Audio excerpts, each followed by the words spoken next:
Aujourd'hui, je vais t'expliquer comment réaliser ton circuit d'entraînement.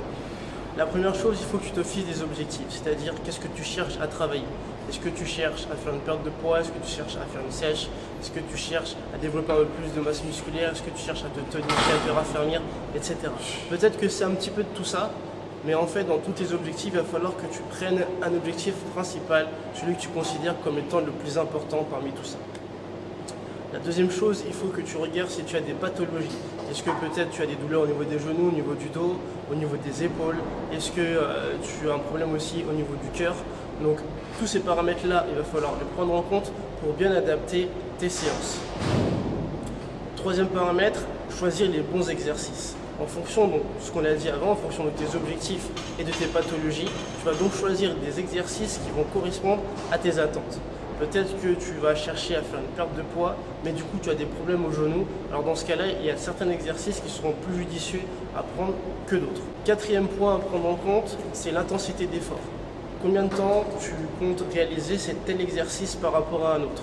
Peut-être que pour toi, ta priorité, ça va être de travailler les jambes. Alors dans ce cas-là, tu vas augmenter un peu plus l'intensité d'effort et peut-être diminuer ton temps de récupération. Cinquième point important, c'est savoir quel exercice tu veux privilégier par rapport à d'autres.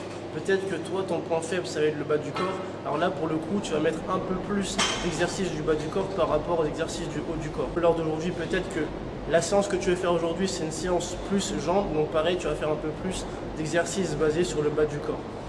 À l'inverse, si tu veux justement renforcer le haut du corps, là pour le coup il va falloir que tu mettes un peu plus d'exercices qui sera focalisé sur le groupe musculaire que tu cherches à travailler. Combien d'exercices tu dois faire pour avoir un bon circuit d'entraînement? Alors ça va dépendre de ton niveau de pratique. Si tu es quelqu'un de débutant, si tu n'en as jamais fait de sport du tout, moi je vais plus te préconiser de faire 4 exercices. Donc tu fais 4 exercices à ton intensité, pas besoin d'aller de façon intensive.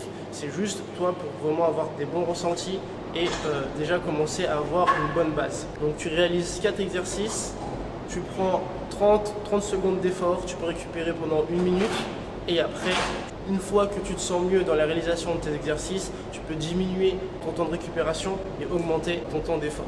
Quand tu vas passer donc à un niveau supérieur, pour le coup, tu peux rajouter des exercices en plus. Donc si tu pars sur une base de 4 exercices, rajoute 1 ou 2 supplémentaires en fonction de ton niveau et de ton ressenti. Au fur et à mesure que tu vas te sentir de mieux en mieux dans tes séances, tu pourras encore complexifier tes exercices pour rajouter encore un peu plus de difficultés.